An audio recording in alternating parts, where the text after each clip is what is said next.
Thank you. All right, please be seated. Mr. Speaker, Mr. Vice President, members of Congress, distinguished guests, and fellow Americans. Last month, I went to Andrews Air Force Base and welcomed home some of our last troops to serve in Iraq. Together, we offered a final proud salute to the colors under which more than 1 million of our fellow citizens fought, and several thousand gave their lives. We gather tonight knowing that this generation of heroes has made the United States safer and more respected around the world.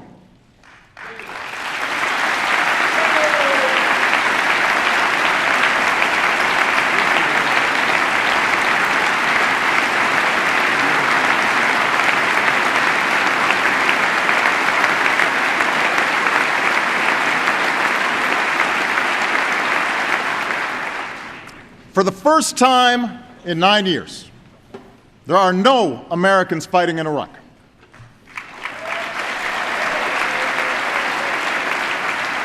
For the first time in 2 decades, Osama bin Laden is not a threat to this country.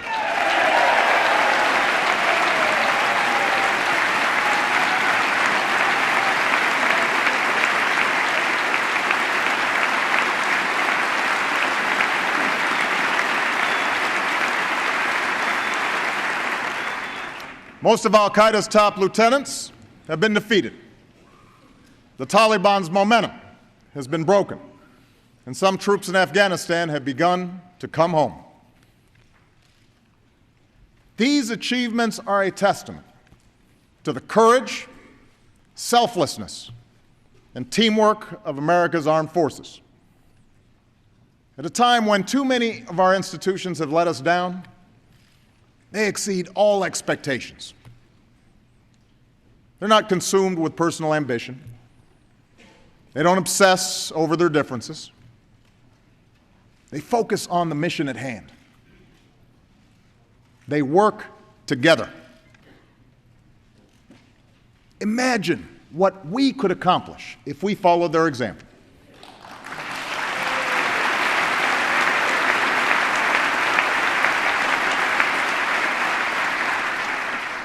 Think about the America within our reach, a country that leads the world in educating its people, an America that attracts a new generation of high-tech manufacturing and high-paying jobs, a future where we're in control of our own energy, and our security and prosperity aren't so tied to unstable parts of the world, an economy built to last, where hard work pays off and responsibility is rewarded.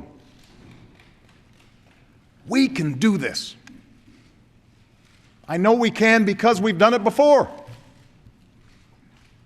At the end of World War II, when another generation of heroes returned home from combat, they built the strongest economy and middle class the world has ever known.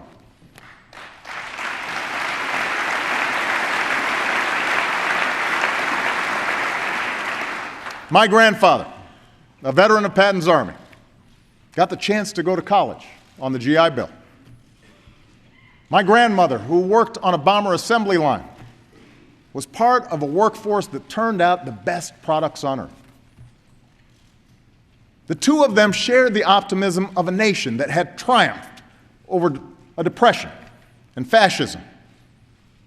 They understood they were part of something larger. They were contributing to a story of success that every American had a chance to share.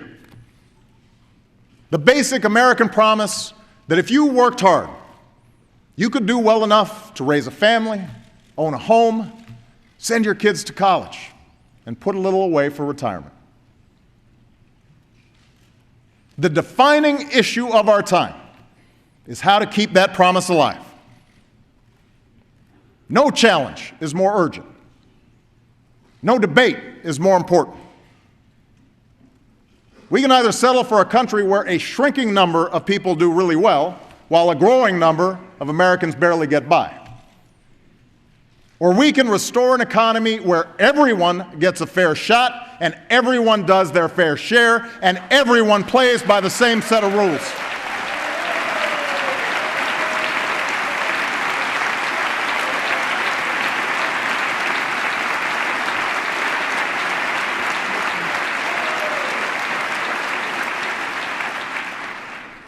What's at stake aren't democratic values or Republican values, but American values.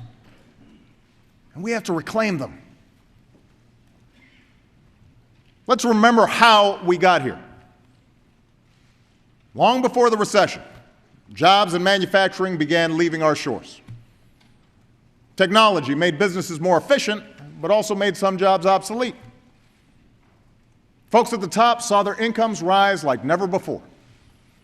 But most hardworking Americans struggled with costs that were growing, paychecks that weren't, and personal debt that kept piling up. In 2008, the house of cards collapsed. We learned that mortgages had been sold to people who couldn't afford or understand them. Banks had made huge bets and bonuses with other people's money. Regulators had looked the other way or didn't have the authority to stop the bad behavior. It was wrong. It was irresponsible. And it plunged our economy into a crisis that put millions out of work, saddled us with more debt, and left innocent, hardworking Americans holding the bag. In the 6 months before I took office, we lost nearly 4 million jobs. And we lost another 4 million before our policies were in full effect. Those are the facts. But so are these. In the last 22 months, businesses have created more than 3 million jobs.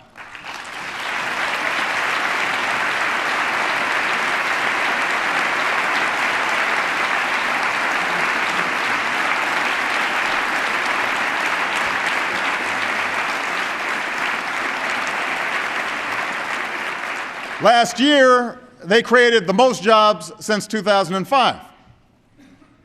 American manufacturers are hiring again, creating jobs for the first time since the late 1990s.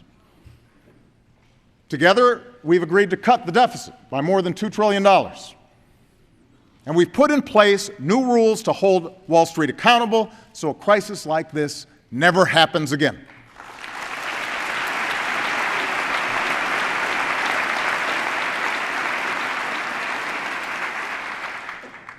The state of our union is getting stronger, and we've come too far to turn back now.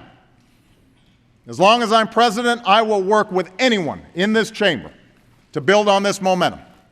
But I intend to fight obstruction with action, and I will oppose any effort to return to the very same policies that brought on this economic crisis in the first place.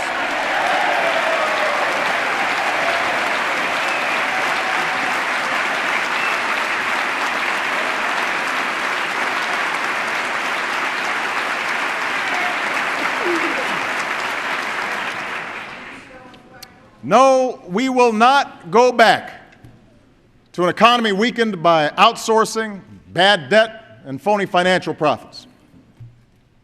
Tonight, I want to speak about how we move forward and lay out a blueprint for an economy that's built to last.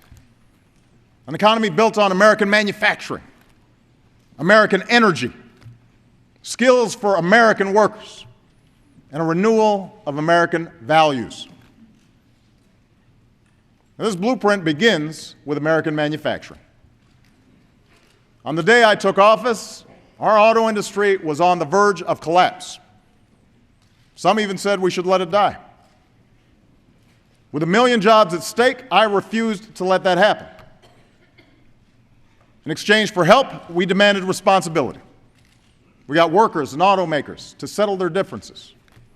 We got the industry to retool and restructure. Today, General Motors is back on top as the world's #1 automaker.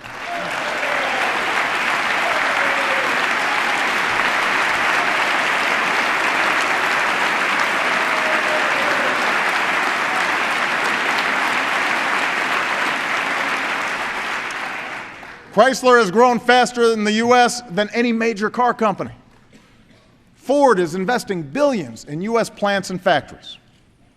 And together, the entire industry added nearly 160,000 jobs. We bet on American workers. We bet on American ingenuity. And tonight, the American auto industry is back.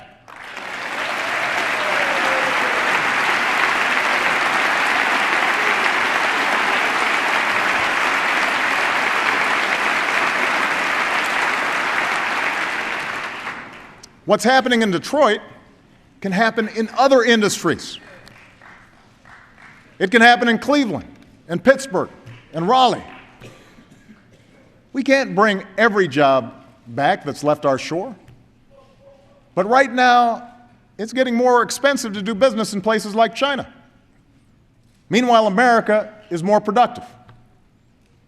A few weeks ago, the CEO of Masterlock told me that it now makes business sense for him to bring jobs back home.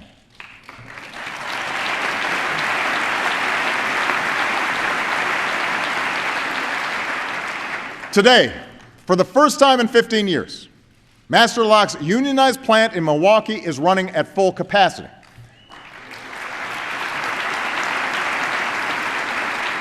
So we have a huge opportunity at this moment to bring manufacturing back.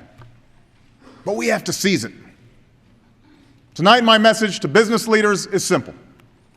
Ask yourselves what you can do to bring jobs back to your country, and your country will do everything we can to help you succeed.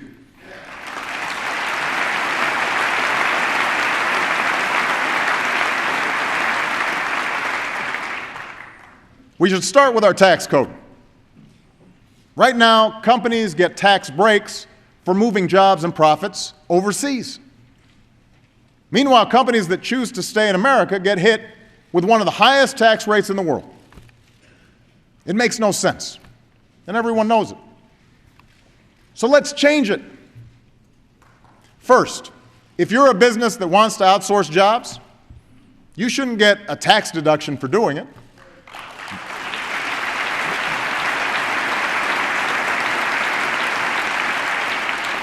That money should be used to cover moving expenses for companies like Masterlock that decide to bring jobs home. Second, no American company should be able to avoid paying its fair share of taxes by moving jobs and profits overseas.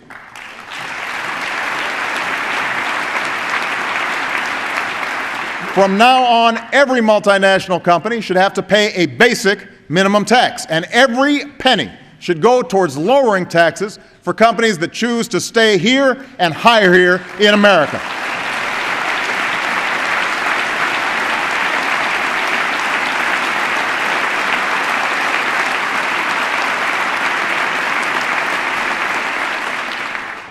Third, if you're an American manufacturer, you should get a bigger tax cut. If you're a high-tech manufacturer, we should double the tax deduction you get for making your products here. And if you want to relocate in a community that was hit hard when a factory left town, you should get help financing a new plant, equipment, or training for new workers. So my message is simple. It is time to stop rewarding businesses that ship jobs overseas and start rewarding companies that create jobs right here in America. Send me these tax reforms, and I will sign them right away.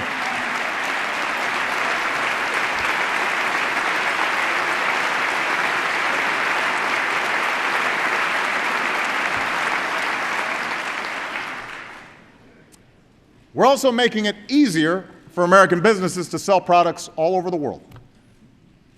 2 years ago, I set a goal of doubling U.S. exports over 5 years. With the bipartisan trade agreements we signed into law, we're on track to meet that goal ahead of schedule.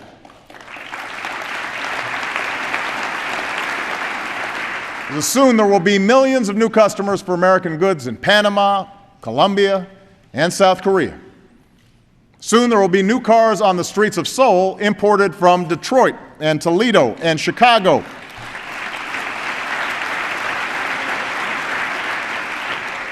I will go anywhere in the world to open new markets for American products.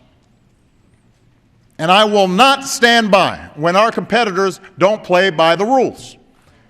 We've brought trade cases against China at nearly twice the rate as the last administration, and it's made a difference.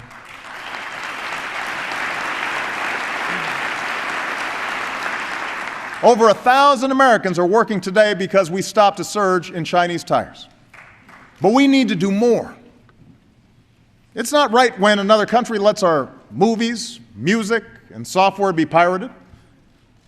It's not fair when foreign manufacturers have a leg up on ours only because they're heavily subsidized. Tonight, I'm announcing the creation of a trade enforcement unit that will be charged with investigating unfair trading practices in countries like China. There will be more inspections. There will be more inspections to prevent counterfeit or unsafe goods from crossing our borders. And this Congress should make sure that no foreign company has an advantage over American manufacturing when it comes to accessing financing or new markets like Russia. Our workers are the most productive on earth, and if the playing field is level, I promise you, America will always win.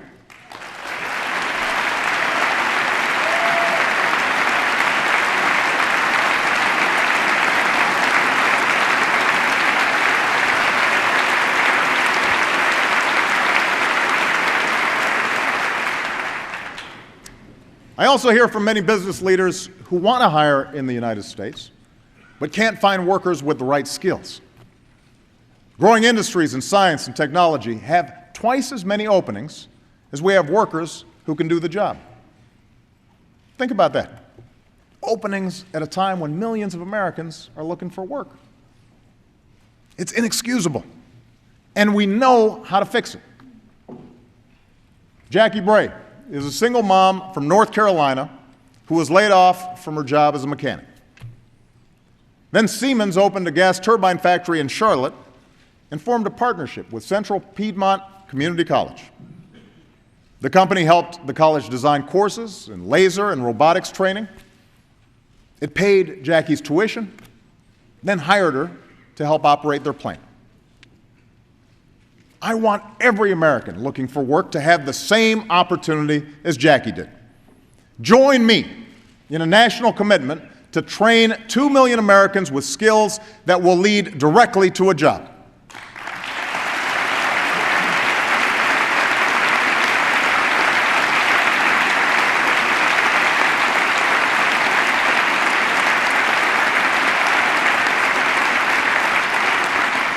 My administration has already lined up more companies that want to help. Model partnerships between businesses like Siemens and community colleges in places like Charlotte and Orlando and Louisville are up and running. Now you need to give more community colleges the resources they need to become community career centers, places that teach people skills that businesses are looking for right now, from data management to high-tech manufacturing. And I want to cut through the maze of confusing training programs so that from now on, people like Jackie have one program, one website, and one place to go for all the information and help that they need. It is time to turn our unemployment system into a re-employment system that puts people to work.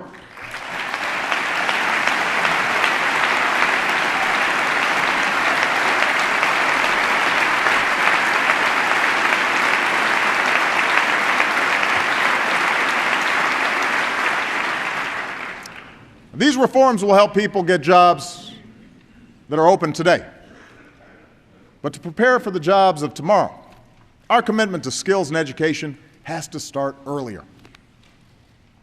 For less than 1% of what our nation spends on education each year, we've convinced nearly every state in the country to raise their standards for teaching and learning. The first time that's happened in a generation. But challenges remain, and we know how to solve them. At a time when other countries are doubling down on education, tight budgets have forced states to lay off thousands of teachers. We know a good teacher can increase the lifetime income of a classroom by over $250,000. A great teacher can offer an escape from poverty to the child who dreams beyond his circumstance. Every person in this chamber can point to a teacher who changed the trajectory of their lives. Most teachers work tirelessly with modest pay, sometimes digging into their own pocket for school supplies just to make a difference. Teachers matter. So instead of bashing them or defending the status quo, let's offer schools a deal. Give them the resources to keep good teachers on the job and reward the best ones. And in return, grant schools flexibility to teach with creativity and passion, to stop teaching to the test, and to replace teachers who just aren't helping kids learn. That's a bargain worth making.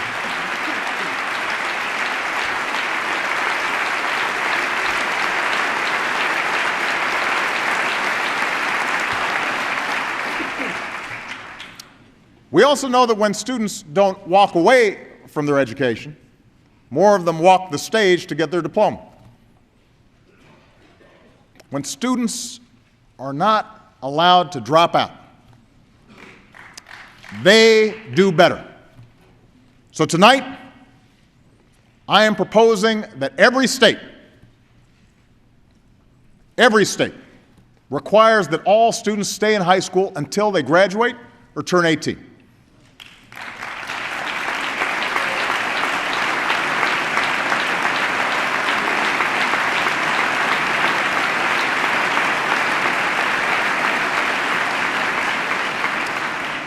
When kids do graduate, the most daunting challenge can be the cost of college. At a time when Americans owe more in tuition debt than credit card debt, this Congress needs to stop the interest rates on student loans from doubling in July.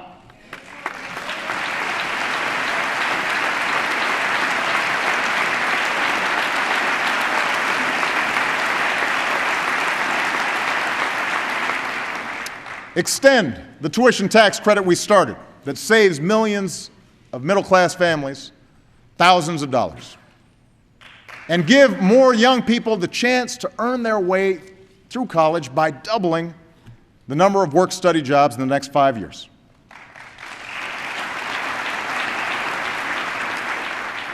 Of course, it's not enough for us to increase student aid. We can't just keep subsidizing skyrocketing tuition. We'll run out of money. States also need to do their part by making higher education a higher priority in their budgets. And colleges and universities have to do their part by working to keep costs down. You know, recently I spoke with a group of college presidents who've done just that. Some schools redesign courses to help students finish more quickly. Some use better technology. The point is, it's possible. So let me put colleges and universities on notice. If you can't stop tuition from going up, the funding you get from taxpayers will go down. Higher education can't be a luxury. It is an economic imperative that every family in America should be able to afford. Now, let's also remember that hundreds of thousands of talented, hardworking students in this country face another challenge: the fact that they aren't yet American citizens. Many were brought here as small children, are American through and through, yet they live every day with the threat of deportation. Others came more recently to study business and science and engineering. But as soon as they get their degree, we send them home to invent new products and create new jobs somewhere else. That doesn't make sense. I believe as strongly as ever that we should take on illegal immigration. That's why my administration has put more boots on the border than ever before. That's why there are fewer illegal crossings than when I took office. The opponents of action are out of excuses.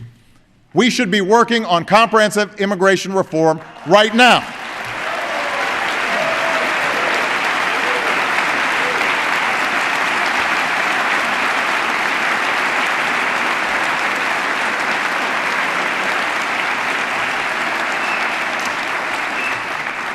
But if election year politics keeps Congress from acting on a comprehensive plan, Let's at least agree to stop expelling responsible young people who want to staff our labs, start new businesses, defend this country.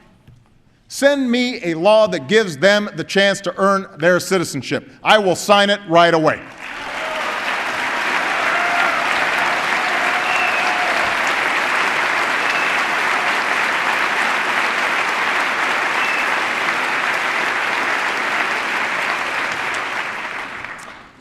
You see, an economy built to last is one where we encourage the talent and ingenuity of every person in this country.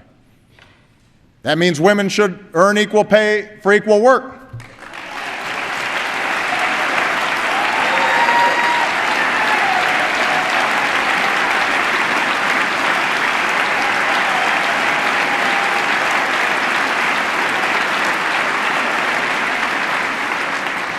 It means we should support everyone who's willing to work and every risk taker and entrepreneur who aspires to become the next Steve Jobs. After all, innovation is what America has always been about. Most new jobs are created in startups and small businesses. So let's pass an agenda that helps them succeed. Tear down regulations that prevent aspiring entrepreneurs from getting the financing to grow. Expand tax relief to small businesses that are raising wages and creating good jobs. Both parties agree on these ideas. So put them in a bill and get it on my desk this year.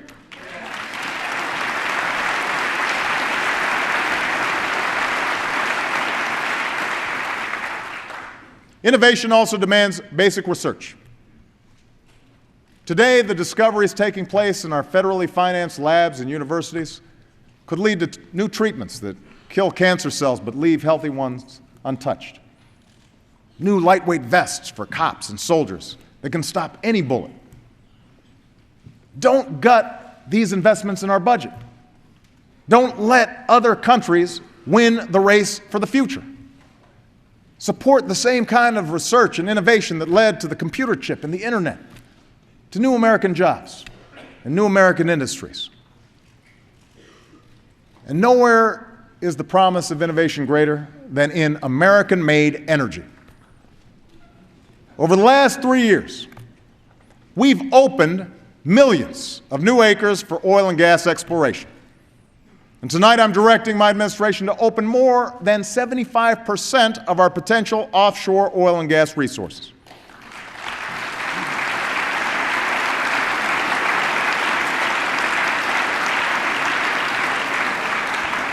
Right now, American oil production is the highest that it's been in 8 years. That's right, 8 years. Not only that, last year we relied less on foreign oil than in any of the past 16 years.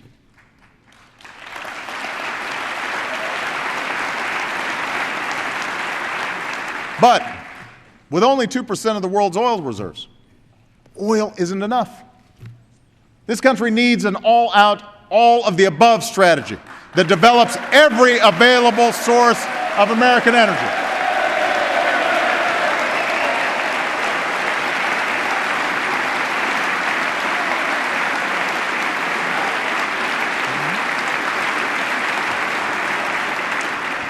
A strategy that's cleaner, cheaper, and full of new jobs. We have a supply of natural gas that can last America nearly 100 years. And my administration will take every possible action to safely develop this energy. The experts believe this will support more than 600,000 jobs by the end of the decade. And I'm requiring all companies that drill for gas on public lands to disclose the chemicals they use. Because America will develop this resource without putting the health and safety of our citizens at risk. The development of natural gas will create jobs and power trucks and factories that are cleaner and cheaper, proving that we don't have to choose between our environment and our economy. And by the way, it was public research dollars over the course of 30 years that helped develop the technologies to extract all this natural gas out of shale rock, reminding us that government support is critical in helping businesses get new energy ideas off the ground. Now, what's true for natural gas is just as true for clean energy. In 3 years, our partnership with the private sector has already positioned America to be the world's leading manufacturer of high-tech batteries. Because of federal investments, renewable energy use has nearly doubled, and thousands of Americans have jobs because of it. When Brian Ritterby was laid off from his job making furniture, he said he worried that at 55, no one would give him a second chance.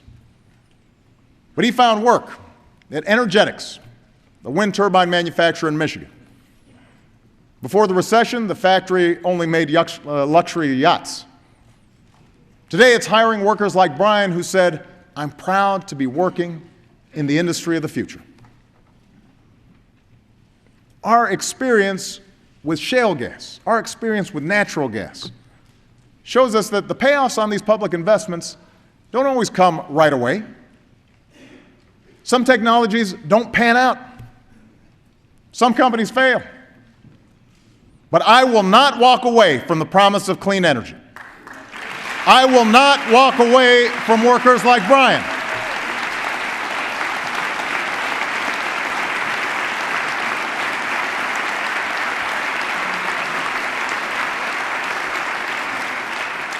I will not cede the wind or solar or battery industry to China or Germany because we refuse to make the same commitment here. We've subsidized oil companies for a century. That's long enough. It's time to end the taxpayer giveaways to an industry that rarely has been more profitable and double down on a clean energy industry that never has been more promising. Pass clean energy tax credits. Create these jobs.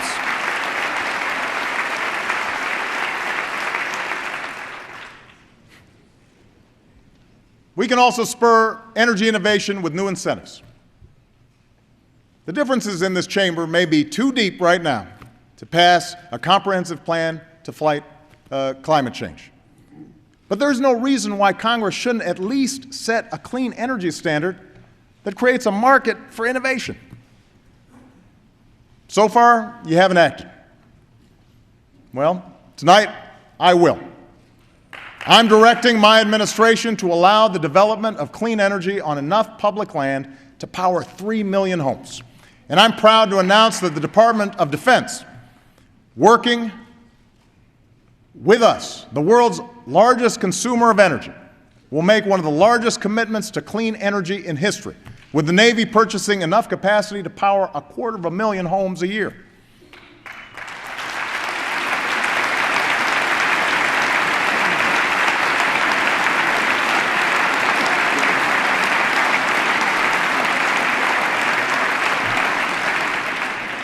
Of course, the easiest way to save money is to waste less energy. So here's a proposal. Help manufacturers eliminate energy waste in their factories and give businesses incentives to upgrade their buildings. Their energy bills will be $100 billion lower over the next decade, and America will have less pollution, more manufacturing, more jobs for construction workers who need them. Send me a bill that creates these jobs.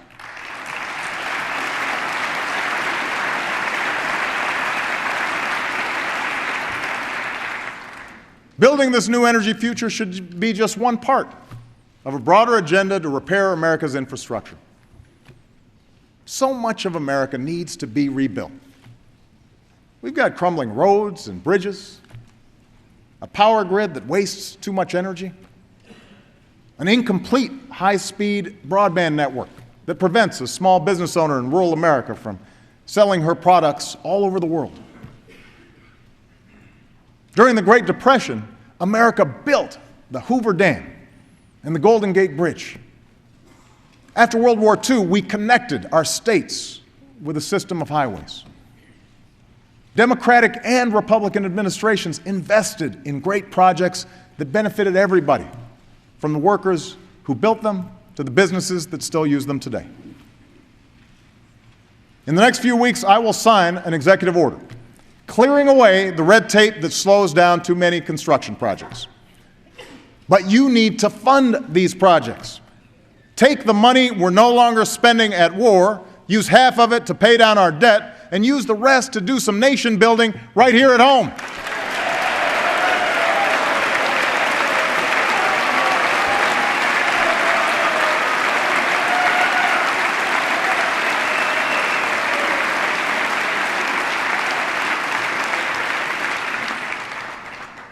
There's never been a better time to build, especially since the construction industry was one of the hardest hit when the housing bubble burst.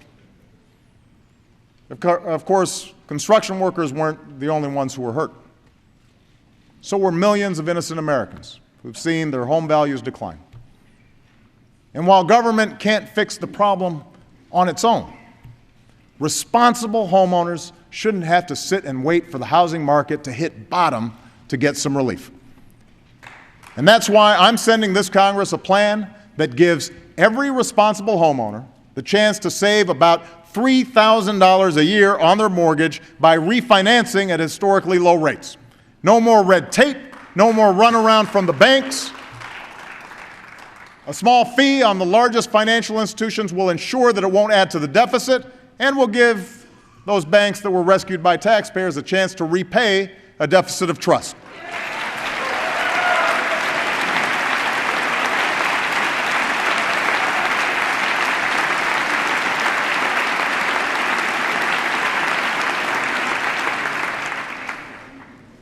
Let's never forget, millions of Americans who work hard and play by the rules every day deserve a government and a financial system that do the same.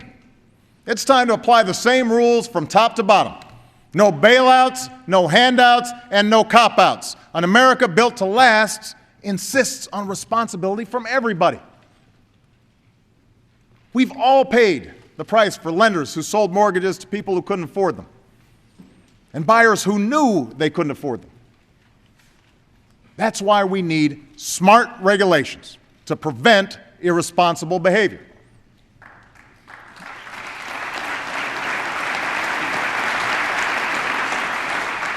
Rules to prevent financial fraud, or toxic dumping, or faulty medical devices.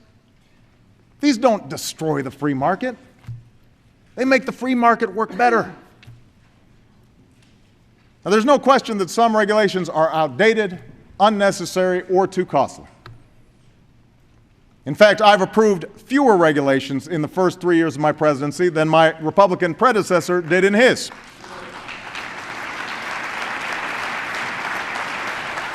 I've ordered every federal agency to eliminate rules that don't make sense. We've already announced over 500 reforms, and just a fraction of them will save business and citizens more than $10 billion over the next 5 years. We got rid of one rule from 40 years ago that could have forced some dairy farmers to spend $10,000 a year proving that they could contain a spill because milk was somehow classified as an oil. And with a rule like that, I guess it was worth crying over spilled milk.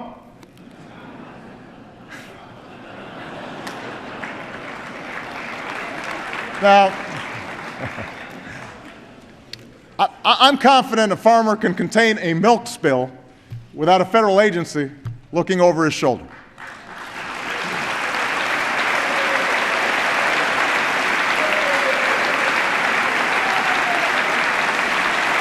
Absolutely.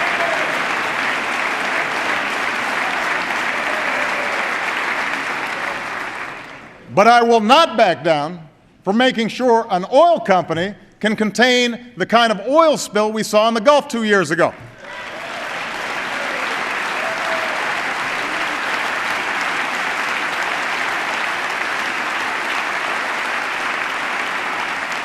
I will not back down from protecting our kids from mercury poisoning or making sure that our food is safe and our water is clean.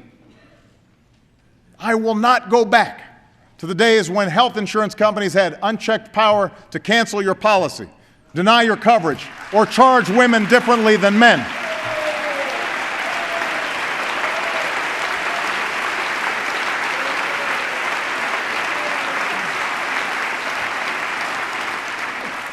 And I will not go back to the days when Wall Street was allowed to play by its own set of rules.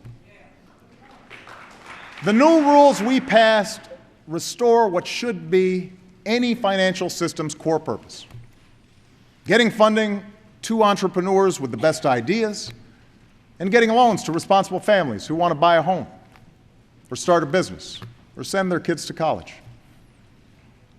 So, if you are a big bank or financial institution, you're no longer allowed to make risky bets with your customers' deposits.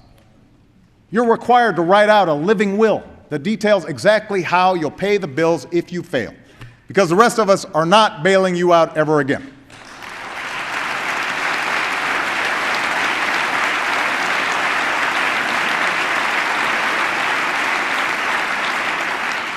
And if you're a mortgage lender, or a payday lender, or a credit card company, the days of signing people up for products they can't afford with confusing forms and deceptive practices, those days are over.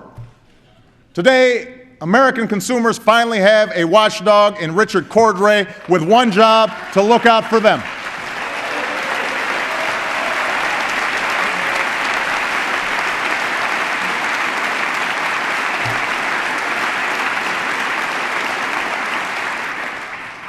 We'll also establish a financial crimes unit of highly trained investigators to crack down on large-scale fraud and protect people's investments.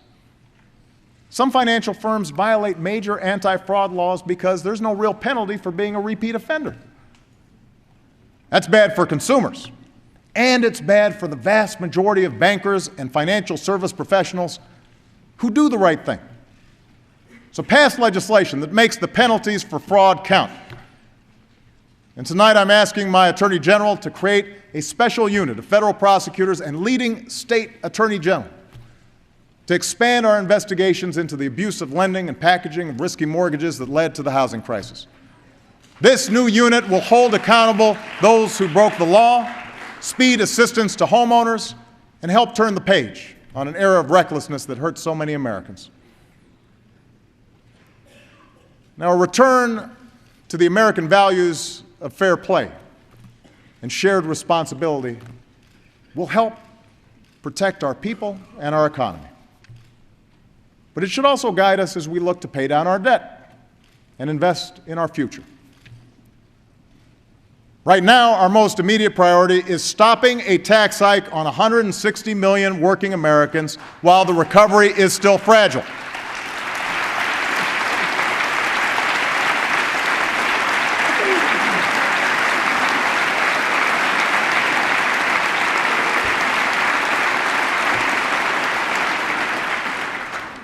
People cannot afford losing $40 out of each paycheck this year.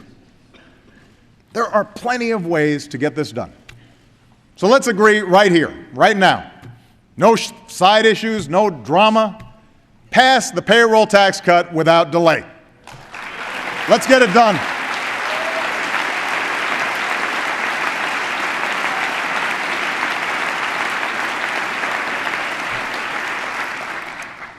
When it comes to the deficit, we've already agreed to more than $2 trillion in cuts and savings. But we need to do more. And that means making choices. Right now, we're poised to spend nearly $1 trillion more on what was supposed to be a temporary tax break for the wealthiest 2% of Americans. Right now, because of loopholes and shelters in the tax code, a quarter of all millionaires pay lower tax rates than millions of middle-class households. Right now, Warren Buffett pays a lower tax rate than his secretary. Do we want to keep these tax cuts for the wealthiest Americans, or do we want to keep our investments in everything else, like education and medical research, a strong military, and care for our veterans? Because if we're serious about paying down our debt, we can't do both. The American people know what the right choice is. So do I. As I told the Speaker this summer, I'm prepared to make more reforms that rein in the long-term costs of Medicare and Medicaid and strengthen Social Security, so long as those programs remain a guarantee of security for seniors.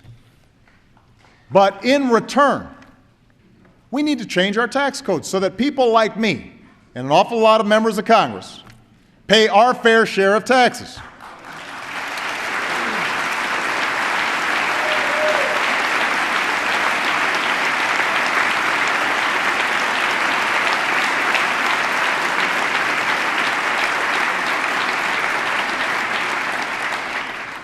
Tax reform should follow the Buffett rule. If you make more than $1 million a year, you should not pay less than 30% in taxes. And my Republican friend Tom Coburn is right. Washington should stop subsidizing millionaires. In fact, if you're earning $1 million a year, you shouldn't get special tax subsidies or deductions. On the other hand, if you make under $250,000 a year, like 98% of American families, your taxes shouldn't go up. You're the ones struggling with rising costs and stagnant wages. You're the ones who need relief. Now, you can call this class warfare all you want, but asking a billionaire to pay at least as much as his secretary in taxes? Most Americans would call that common sense. We don't begrudge financial success in this country. We admire it. When Americans talk about folks like me paying my fair share of taxes, it's not because they envy the rich. It's because they understand that when I get a tax break I don't need and the country can't afford, it either adds to the deficit or somebody else has to make up the difference, like a senior on a fixed income, or a student trying to get through school, or a family trying to make ends meet. That's not right. Americans know that's not right. They know that this generation's success is only possible because past generations felt a responsibility to each other and to the future of their country. And they know our way of life will only endure if we feel that same sense of shared responsibility. That's how we'll reduce our deficit. That's an America built to last.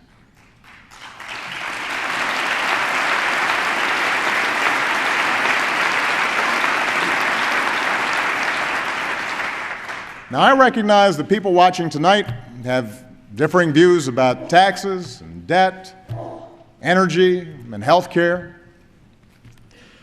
But no matter what party they belong to, I bet most Americans are thinking the same thing right about now. Nothing will get done in Washington this year, or next year, or maybe even the year after that, because Washington is broken. Can you blame them for feeling a little cynical?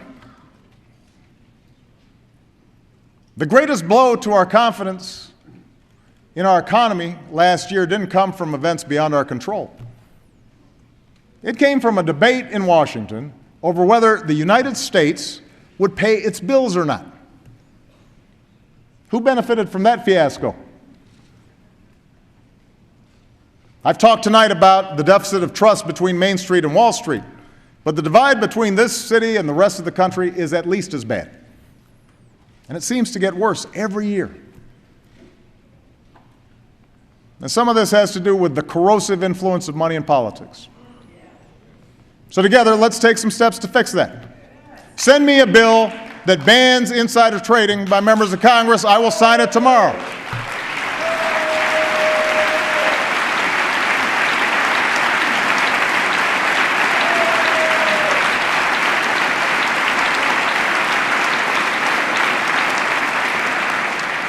Let's limit any elected official from owning stocks in industries they impact. Let's make sure people who bundle campaign contributions for Congress can't lobby Congress, and vice versa. An idea that has bipartisan support, at least outside of Washington. Some of what's broken has to do with the way Congress does its business these days. A simple majority is no longer enough to get anything, even routine business, passed through the Senate. Neither party has been blameless in these tactics. Now, both parties should put an end to it.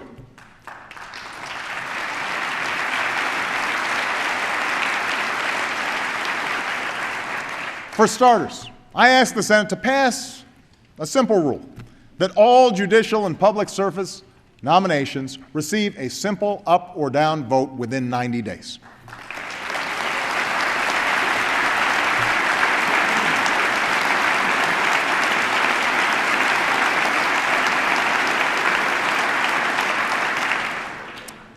The executive branch also needs to change. Too often it's inefficient, outdated, and remote. That's why I've asked this Congress to grant me the authority to consolidate the federal bureaucracy so that our government is leaner, quicker, and more responsive to the needs of the American people.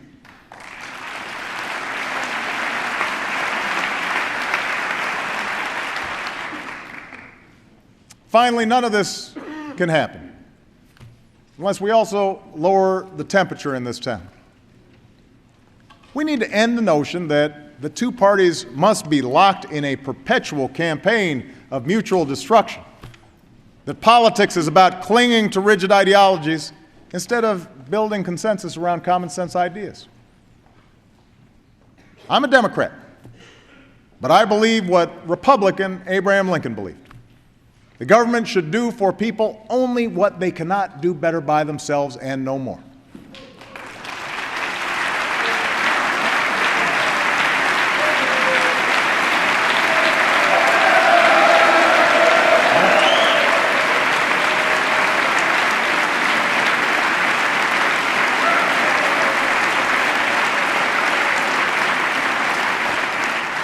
That's why my education reform offers more competition and more control for schools and states.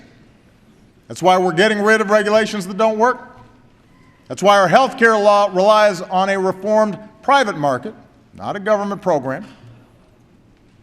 On the other hand, even my Republican friends who complain the most about government spending have supported federally financed roads and clean energy projects and federal offices for the folks back home. The point is, we should all want a smarter, more effective government. And while we may not be able to bridge our biggest philosophical differences this year, we can make real progress. With or without this Congress, I will keep taking actions that help the economy grow. But I can do a whole lot more with your help. Because when we act together, there's nothing the United States of America can achieve.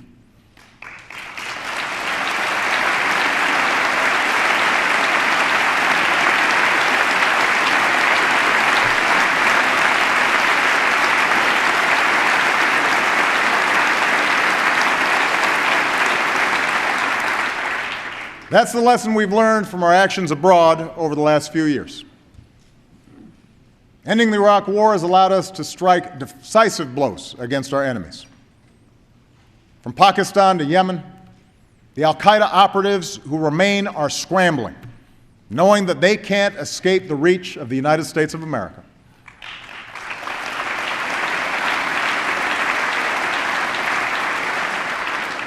From this position of strength, we've begun to wind down the war in Afghanistan.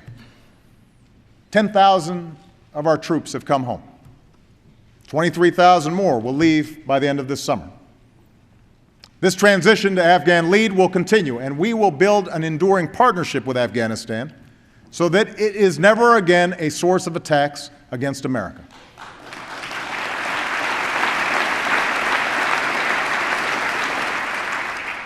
As the tide of war recedes, a wave of change has washed across the Middle East and North Africa, from Tunis to Cairo, from Sana'a to Tripoli.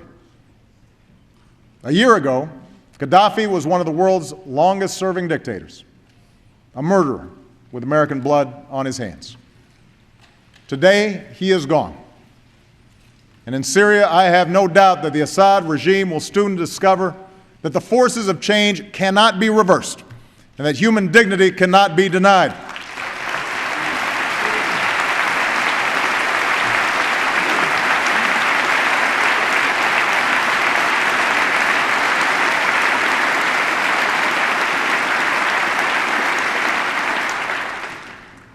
How this incredible transformation will end remains uncertain. But we have a huge stake in the outcome. And while it's ultimately up to the people of the region to decide their fate, we will advocate for those values that have served our own country so well. We will stand against violence and intimidation. We will stand for the rights and dignity of all human beings, men and women, Christians, Muslims, and Jews.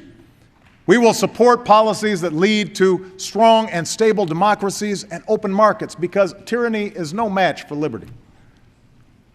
And we will safeguard America's own security against those who threaten our citizens, our friends, and our interests. Look at Iran. Through the power of our diplomacy, a world that was once divided about how to deal with Iran's nuclear program now stands as one. The regime is more isolated than ever before. Its leaders are faced with crippling sanctions. And as long as they shirk their responsibilities, this pressure will not relent. Let there be no doubt. America is determined to prevent Iran from getting a nuclear weapon, and I will take no options off the table to achieve that goal.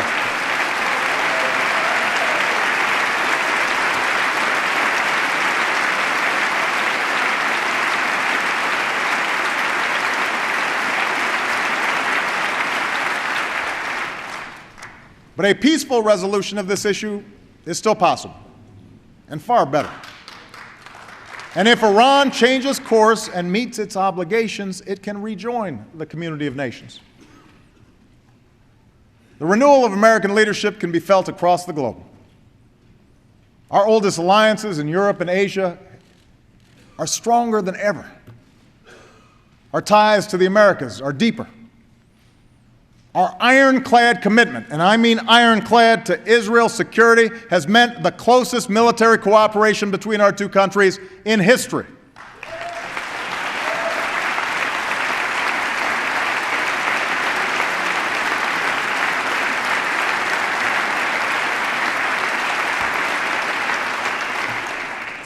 We've made it clear that America is a Pacific power, and a new beginning in Burma has lit a new hope.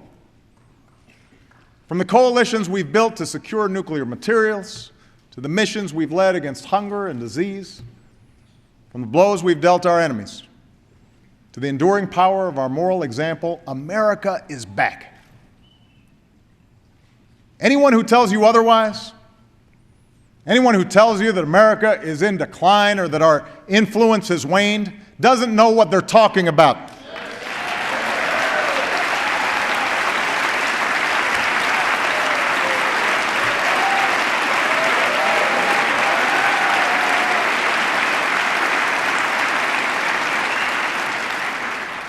That's not the message we get from leaders around the world who are eager to work with us.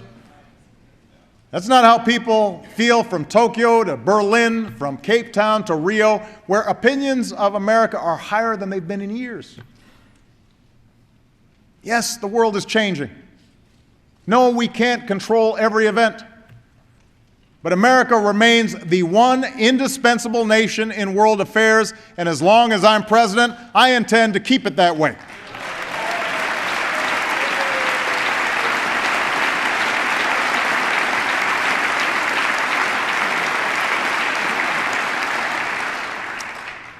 That's why, working with our military leaders, I've proposed a new defense strategy that ensures we maintain the finest military in the world while saving nearly $500 billion in our budget.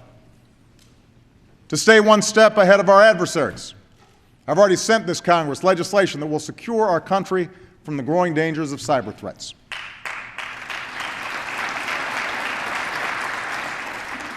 Above all, our freedom endures because of the men and women in uniform who defend it.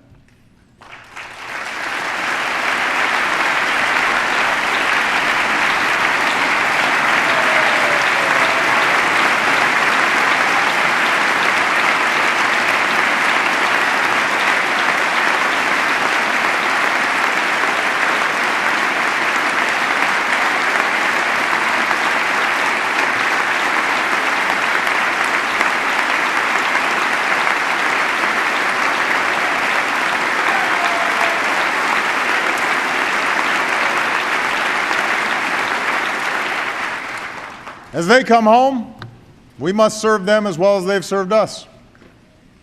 That includes giving them the care and the benefits they have earned, which is why we've increased annual VA spending every year I've been president.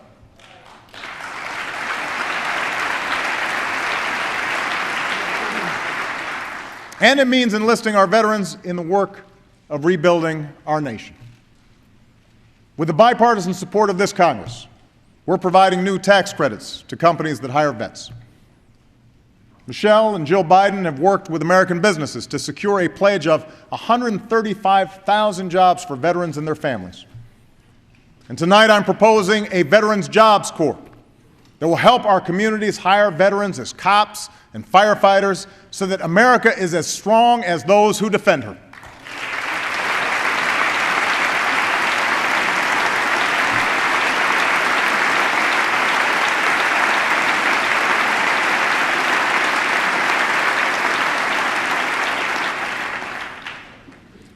Which brings me back to where I began.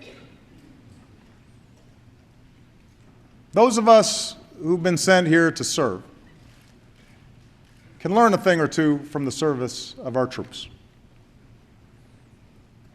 When you put on that uniform, it doesn't matter if you're black or white, Asian, Latino, Native American, conservative, liberal, rich, poor, gay, straight.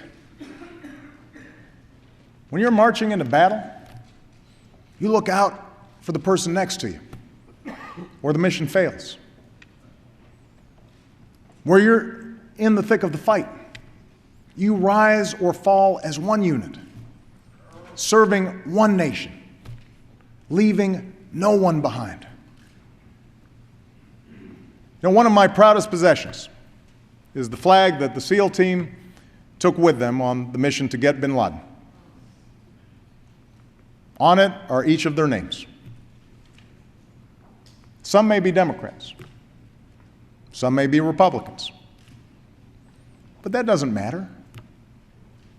Just like it didn't matter that day in the Situation Room, when I sat next to Bob Gates, a man who was George Bush's defense secretary, and Hillary Clinton, a woman who ran against me for president. All that mattered that day was the mission. No one thought about politics. No one thought about themselves. One of the young men involved in the raid later told me that he didn't deserve credit for the mission. It only succeeded, he said, because every single member of that unit did their job. The pilot who landed the helicopter that spun out of control, the translator who kept others from entering the compound, the troops who separated the women and children from the fight, the SEALs who charged up the stairs. More than that, the mission only succeeded because every member of that unit trusted each other. Because you can't charge up those stairs into darkness and danger unless you know that there's somebody behind you watching your back. So it is with America. Each time I look at that flag, I'm reminded that our destiny is stitched together like those 50 stars and those 13 stripes. No one built this country on their own. This nation is great because we built it together. This nation is great because we worked as a team. This nation is great because we get each other's backs. And if we hold fast to that truth in this moment of trial, there is no challenge too great, no mission too hard. As long as we are joined in common purpose, as long as we maintain our common resolve, our journey moves forward, and our future is hopeful, and the state of our union will always be strong. Thank you. God bless you, and God bless the United States of America.